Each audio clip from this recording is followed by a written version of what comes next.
What's up, everybody? This is Nathan with Code3Vapor.com. We just want to come back to you with a little more in-depth review of the LE80 mod by Lotus.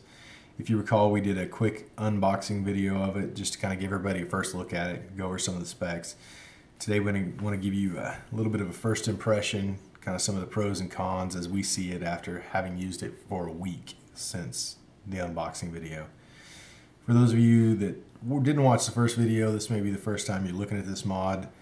Like I said, this is the Lotus LE80. Let's go over some of the specifications on it. It does have the twin 18650 batteries. We've got the magnetic battery door, as you can see. It slides in from the back like this. On the front side here, we've got the 3-digit LED readout.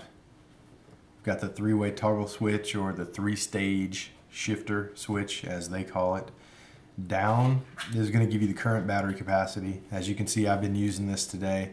So we originally started out in the mid-8s. We're at 7.72 right now. If we go all the way up to the top, that's going to be our operating mode. You're not going to see anything on the LCD, the LED display, whenever it's in the normal operating mode unless you push the button. If you push the button, it's going to give you a readout for whatever current voltage you're operating at the time. Up here on top, we've got a little dial switch. This is what they're calling the twist style potentiometer, but basically it's a dial switch. It goes from 3.3 volts to 6 volts, but as you can see on this, even with these batteries, we're a little over 3.3 on the bottom end of this. And if we take it all the way up to the top, we're still going to be a little over 6 on that, but roughly in that range. If we look up here on the top side of this, we've got the spring-loaded 510 connector. We got our firing switch right up here in this area.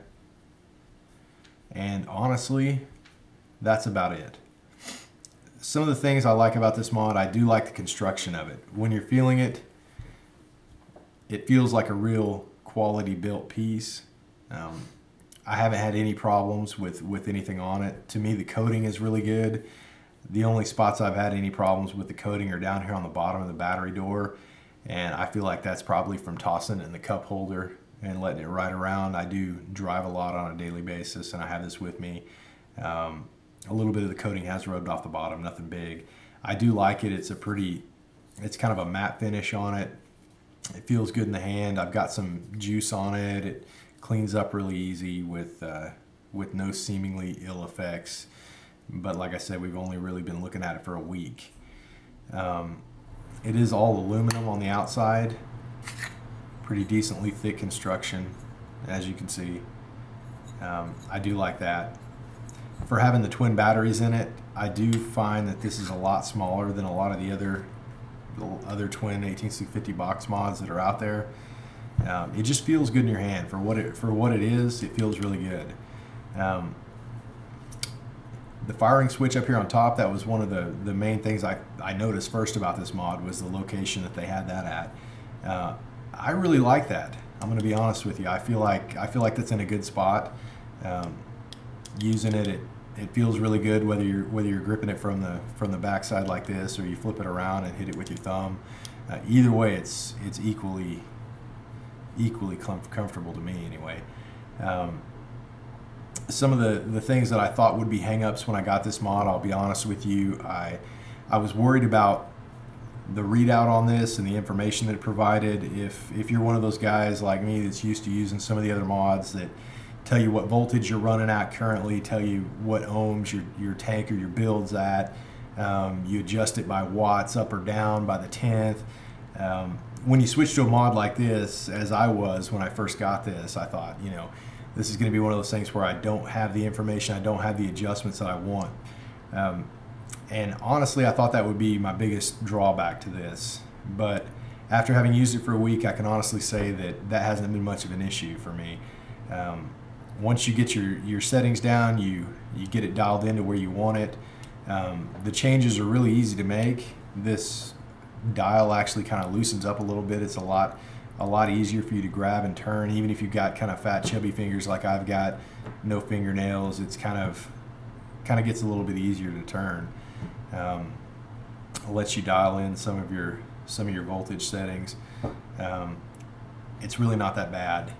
I thought maybe that this switch, maybe throwing it in and out of a back pocket or something, I might be able to hit that off or hit it on, get an accidental firing in the pocket. Never had that as an issue.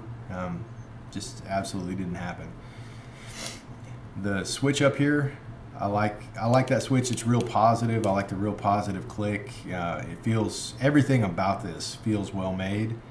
So you may not be getting some of the information that you're used to getting on some of the others, but you're still getting the battery capacity in a lot smaller size than most of the others. You're getting a good quality made product from a company that has made some great mods, the Jellyfish. They've got a lot of great stuff out there. And you're also still getting all the safety features that you may not get in some of your other mods that are just mechanical. You're still getting the overcharge discharge protection, still getting short circuit protection, current protection, low voltage, low resistance. You're also getting a temperature overload protection on this. So it's got a lot of the features that you really want to have just as safety features, but it's got none of the stuff that you absolutely don't have to have. That's just going to add size to this, add weight to it, and most importantly, add cost. Let's just talk about that for a minute. We're selling this mod right now for a little over $66. For a mod like this, with two 18650s, with the features it has from a company like Lotus, that is a tremendous value. If you were looking at something like the Pioneer, which I love the IP3, but you could honestly buy two of these for what you could get that for. So I think where it's sitting in its little niche of value versus functionality, I think it does really well, and we've been selling quite a few of them since we did the first video, and I know those people are going to be happy with them. It vapes real well, it hits real good. There's not a lot not to like about this. I think it's going to do real well for them, and that's about it. Once again, thanks for tuning in. This has been Nathan with Code3vapor.com, taking a look at the Lotus LE80.